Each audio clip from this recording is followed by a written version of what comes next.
If you want to know whether your body is quietly feeding cancer cells right now, don't start with your genetics. Don't start with your age. And don't start with fear. Start with something much closer. Walk into your kitchen. Open the shelf where you keep your everyday foods. And ask yourself a question almost nobody ever asks. What's missing and what's quietly working against me? Because here's a number that should stop you cold. Up to 40% of cancer cases are directly linked to lifestyle and dietary choices. Not fate, not bad luck, not just genetics. That means something far more powerful and far more uncomfortable. It means the decisions you make 3 times a day are not neutral. They are either building a biological environment where cancer struggles to survive, or they are slowly, silently giving it exactly what it needs to grow. And in today's world, most people have no idea which side they're on. In this series, I'm going to walk you through something most people have never been shown clearly. 4 specific foods backed by real scientific research. Foods that can interrupt cancer cell growth at the molecular level. Compounds that can switch off the survival signals tumors depend on. And even trigger cancer cells to shut themselves down. But that's only half the story. Because I'm also going to show you something just as important. The 4 everyday dietary habits that are quietly fueling cancer right now, often without people realizing it. And once you see them, you won't be able to unsee them. Most people believe cancer is something that just happens. A roll of the genetic dice. Something written into your DNA long before you ever had a choice. And after years in medicine, it's easy to understand why that belief sticks. Because in a strange way, it's comforting. If cancer is purely genetic, then there's nothing you could have done differently. No responsibility. No second guessing. No what ifs. But here's the problem. That story doesn't match what the science actually shows. What researchers have uncovered over the last 2 decades is something far more powerful and far harder to ignore. The food you eat doesn't just fuel your body.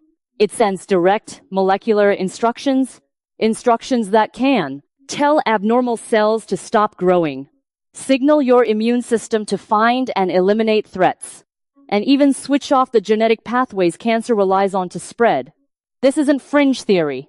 This is peer-reviewed research published in some of the most respected scientific journals in the world. And yet, almost nobody is explaining it in a way people can actually use. Let me introduce myself briefly. I'm Dr. Leana, an emergency medicine physician and cancer researcher. And after nearly 3 decades studying how disease develops at the cellular level, one thing has become painfully clear to me. We are very good at treating cancer after it appears. But we are incredibly poor at helping people understand what they can do before it does. That gap matters. Because by the time symptoms show up, the biological environment that allowed cancer to grow has often been developing quietly for years. And this is where your daily choices, especially your diet, become critical. Right now, as you're watching this, your body is doing something extraordinary.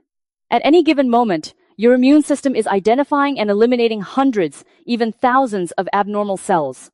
Cells that are mutating. Cells that are misbehaving. Cells that under the right conditions could become dangerous. Think of your immune system as a highly trained security team, constantly patrolling, scanning, neutralizing threats before they escalate. The reason most people don't develop cancer isn't because they never had abnormal cells. We all do. The difference is this. In a healthy environment, those cells are found and destroyed before they can take hold. But here's where things begin to shift. Cancer cells aren't passive. They don't just sit there waiting. They adapt. They manipulate. They change the environment around them to increase their chances of survival. They can send signals that weaken your immune response, trigger the growth of new blood vessels to feed themselves, and even reprogram nearby healthy cells to support tumor growth. Which means cancer isn't just about a mutation. It's about conditions. And this is where most people miss the bigger picture. Because those conditions are influenced every single day by what you eat. And this is exactly where food becomes something far more powerful than most people realize. Because the same biological pathways cancer depends on can be interrupted, blocked, or completely shut down by specific compounds found in everyday foods. Your grocery store, it turns out, isn't just a place to buy calories.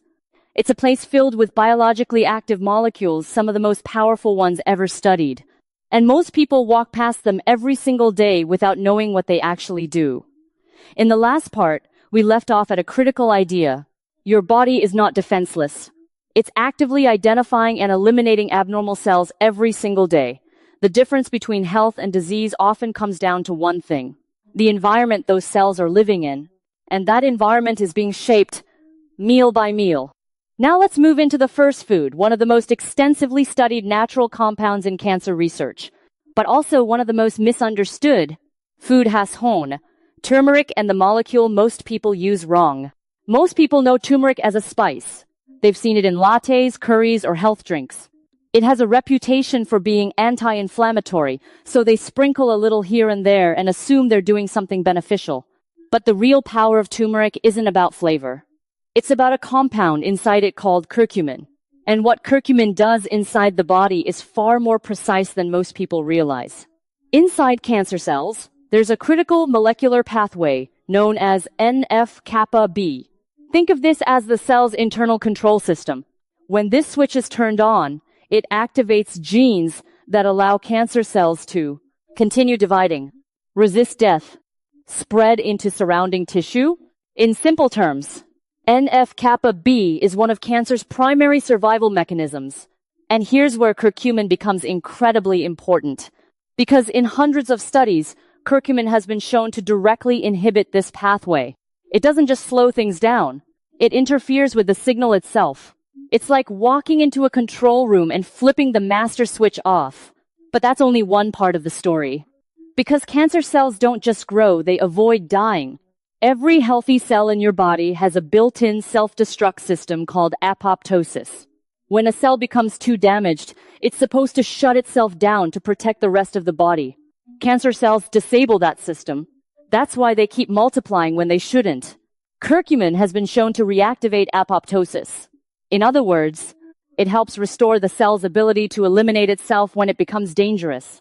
This has been demonstrated across multiple cancer types, including breast, colon, pancreatic, prostate. And importantly, these effects occur with minimal harm to surrounding healthy cells. Now here's where most people get it completely wrong. They consume turmeric, but they never actually activate its potential. Because curcumin on its own is poorly absorbed by the body. You can take it every day and still get very little benefit if you're missing one critical factor. The 0% mistake. Curcumin requires another compound to be properly absorbed. That compound is found in something almost everyone already has in their kitchen. Black pepper. Specifically a molecule called piperine. When curcumin is combined with piperine, its absorption increases by up to 0%. Not 20%. Not double. 2000%. Without it, most of the curcumin passes through your system unused. With it, the body can actually access and utilize the compound effectively. There's one more layer. Curcumin is also fat-soluble, which means it needs to be consumed with a source of healthy fat for optimal absorption. This could be olive oil, coconut milk, full-fat yogurt. Without fat, you're again limiting how much your body can actually use. The correct protocol. This is where it becomes real. If you want to apply what the research actually supports, here's what it looks like. 1 teaspoon of ground turmeric daily. 1/4 teaspoon of black pepper, consumed with a fat-containing meal. Simple, but precise. And precision matters here. Because getting these details right can be the difference between minimal effect and measurable biological impact. You can incorporate it easily. Stir into lentil soup with olive oil. Add to scrambled eggs cooked in healthy fat. Make a turmeric drink with coconut milk. The method doesn't matter as much as consistency and preparation. Because this isn't about a one-time action. It's about building a daily environment inside your body that cancer cells struggle to survive in. But here's something even more important. Turmeric doesn't work in isolation. In fact, one of the most powerful strategies in cancer prevention isn't a single superfood. It's combination effects. Different compounds targeting the same pathways from multiple angles. And that brings us to the next food. one that has been used medicinally for thousands of years, but only recently understood at the molecular level. A food that doesn't just block cancer survival signals, it helps unsilence the genes cancer tries to shut down. And the way you prepare it determines whether it works, or whether you lose most of its benefit before it even reaches your plate. In the last part, we uncovered something most people never realize. It's not enough to eat the right foods. You have to activate them correctly. Because even something as powerful as turmeric can become almost ineffective if it's used the wrong way. Now we move to the second food, and this one operates on a completely different level. While turmeric works by shutting down cancer's survival signals, this next food does something just as critical. It reactivates the very genes cancer tries to silence. Food #2, garlic and the hidden chemistry most people miss. Garlic has been used medicinally for over 5,000 years. Long before modern science, people knew it had powerful effects on health, but they didn't know why. Today, we do. And the explanation is far more precise and far more powerful than most people expect. When you crush or chop a garlic clove, something immediate and important happens. You break open its cells. That triggers an enzymatic reaction that produces a compound called allicin. Allicin doesn't last long. It quickly transforms into a group of sulfur-containing compounds. One of the most studied is diallyl disulfide, DADS. And this is where things get interesting. Inside cancer cells, there are enzymes called HDACs, histone deacetylases. These enzymes but cancer cells use them in a very specific way. They use HDACs to silence genes that would normally trigger cell death. In other words, cancer cells survive by turning off their own self-destruct instructions. DADS, the compound formed from garlic, acts as an HDAC inhibitor, which means it blocks that silencing process. It reactivates the genes cancer cells are trying to keep turned off. And once those genes are active again, the cell regains its ability to shut itself down. This is not a vague effect. It's a targeted molecular action. And it's one of the reasons garlic has been studied so extensively in cancer biology. But that's only one side of what garlic does. Because cancer doesn't just depend on internal survival, it depends on exposure to harmful compounds, carcinogens, toxins, substances that damage DNA and create the mutations cancer needs to begin. And this is where garlic adds a second layer of protection. Garlic stimulates the liver to produce what are known as phase 2 detoxification enzymes. These include compounds like glutathione S-transferase. Think of these enzymes as a filtration system. They intercept harmful substances, neutralize them, and prevent them from ever reaching your DNA. It's like having a security checkpoint that stops dangerous materials before they enter the building. So now you have two powerful effects happening at once. Reactivating cancer cell death pathways, blocking the damage that leads to cancer in the first place. And yet, despite all of this, most people are using garlic in a way that destroys its benefits. The 1-0-minute rule almost nobody follows. This is one of the most important preparation steps in everything we're discussing. And it's almost always skipped. When you crush or chop garlic, you activate the enzyme that produces allicin. But that process takes time. If you immediately expose garlic to heat like dropping it straight into a hot pan, you destroy the enzyme before it finishes its job. Which means you lose most of the beneficial compounds before they're even formed. The solution is simple, but it requires intention. After crushing or chopping garlic, let it sit for 10 minutes before cooking. This allows the full reaction to complete. It ensures the beneficial compounds are formed and ready to be absorbed. Then and only then should you apply heat. This single step can make the difference between minimal biological impact and a meaningful one. What about jarred garlic? Most people assume pre-minced garlic is a convenient alternative. But here's the issue. Jarred garlic is typically stored in acidic solutions. And during that process, most of the allicin is lost. What you're left with is flavor, but very little of the active compounds that provide the health benefits. So if your goal is convenience, it works. If your goal is biological effect, it falls short. The research-based intake. The amount supported by research is 2 to 4 fresh cloves per day, crushed or finely chopped. Allow to rest before cooking. You can incorporate it easily. Add to stir fries at the end of cooking. Mix into salad dressings. Blend into hummus, Drizzle with olive oil over finished dishes. Again, the key is consistency. Because like everything we're discussing, this isn't about a single meal. It's about building a pattern. Now, here's where things start to connect. Garlic and turmeric don't just work individually. They can be used together. And when they are, something powerful happens. They target the same cancer survival pathway NF-kappa B, but from different angles. What researchers call additive pathway inhibition. In simple terms, they hit the same target, but from two different directions at the same time. And that makes the overall effect stronger. But we're not done yet. Because the next food doesn't target survival signals directly. It targets something even more fundamental. Something cancer cells depend on heavily. Your body's hormonal environment. And this next one looks almost too simple to matter. Small, ordinary, easy to overlook. But inside it is one of the most concentrated sources of compounds ever studied in nutritional oncology. And if you're using it the wrong way, you're getting almost none of its benefit. In the last part, we uncovered something critical. Cancer cells don't just grow because they exist. They grow because the environment allows them to. And foods like garlic can step in and reactivate the very systems cancer tries to shut down. Now we move to the third food, and this one targets something even deeper. Not survival signals, not detox pathways, but one of the most powerful drivers of cancer growth. Your hormonal environment. Food #3. Ground flaxseed, the hormone interceptor. At first glance, flax seeds don't look impressive.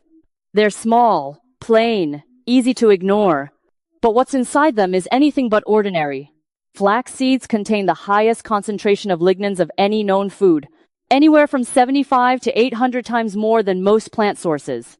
And these lignans play a very specific role inside your body. To understand why that matters, you need to understand how certain cancers grow. Some of the most common cancers, especially breast cancer, prostate cancer, are what we call hormone dependent. They rely on signals from hormones like estrogen or testosterone to fuel their growth. In simple terms, these hormones act like a key. They bind to receptors on cells and activate processes that tell the cell to grow and divide. Cancer cells exploit this system. They use your body's normal hormonal signals as a growth advantage. Now, here's where flaxseed changes the equation. Lignans act as phytoestrogens, which means they can bind to the same receptors that estrogen would normally attach to. But there's a critical difference. When lignans bind, they don't send the same growth signal. Think of it like this. The receptor is a door. Estrogen is a key that opens the door and turns on cell growth. Lignans can fit into that same lock, but they don't fully turn it. They block the door without activating the process, which means cancer cells lose access to one of their primary fuel sources. But it gets even more interesting, because lignans don't do their most important work on their own.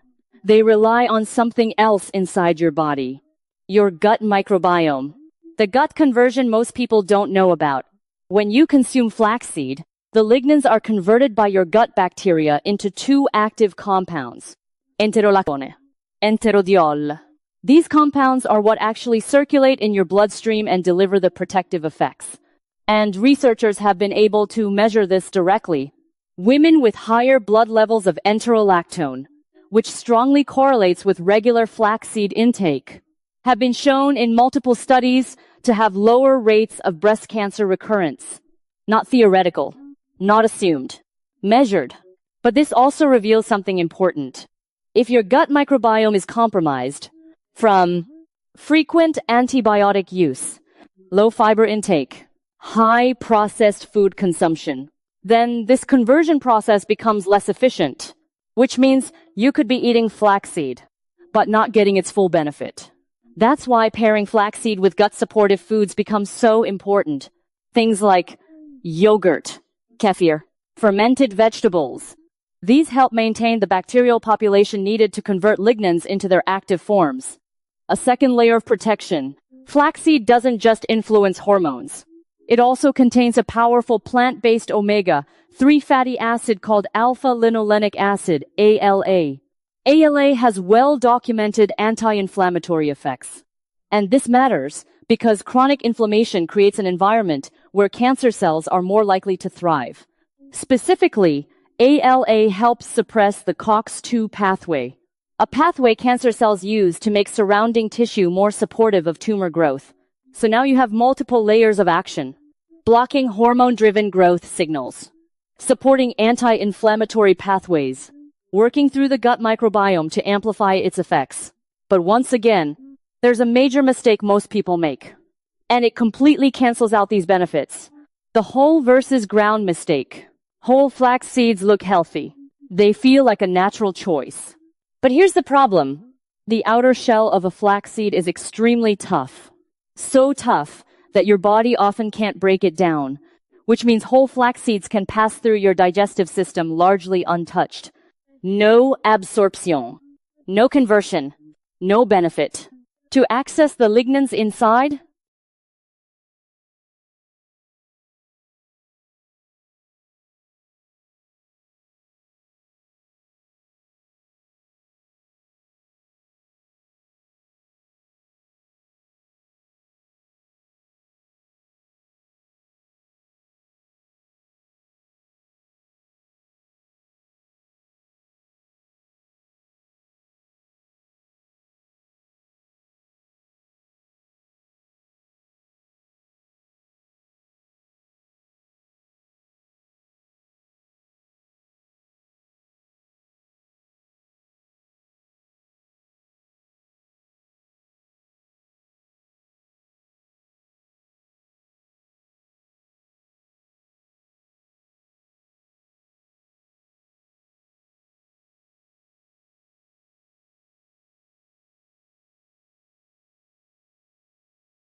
Clinical evidence, not just theory. This isn't just based on lab experiments. It has been studied in real clinical settings. In Japan, a beta-glucan extract from shiitake mushrooms called lentinan has been used for decades as an adjunct treatment in cancer care. Patients receiving lentinan alongside standard therapies have shown improved immune function, better survival outcomes in certain cancers. This is one of the clearest examples of a natural compound enhancing the body's own defense systems in a measurable way. A second layer, reishi's unique compounds. Reishi mushrooms add another dimension. They contain compounds called triterpenes. These have been shown to influence the same cancer survival pathway we discussed earlier, NF-kappa B. But they do it differently than turmeric, which means when combined, you get a multi-angle disruption of the same pathway. This is where synergy becomes powerful. Not one compound doing everything, but multiple compounds targeting the same vulnerability from different directions. Preparation, what actually works? Unlike some plant compounds that degrade with heat, beta-glucans actually become more bioavailable when cooked, which makes preparation easier, not harder. You can use lightly sautéed mushrooms in olive oil, mushrooms added to soups or broths, dried or powdered forms. For reishi, it's typically consumed as powder, liquid extract, because whole reishi is too tough and bitter to eat directly. The research-based intake.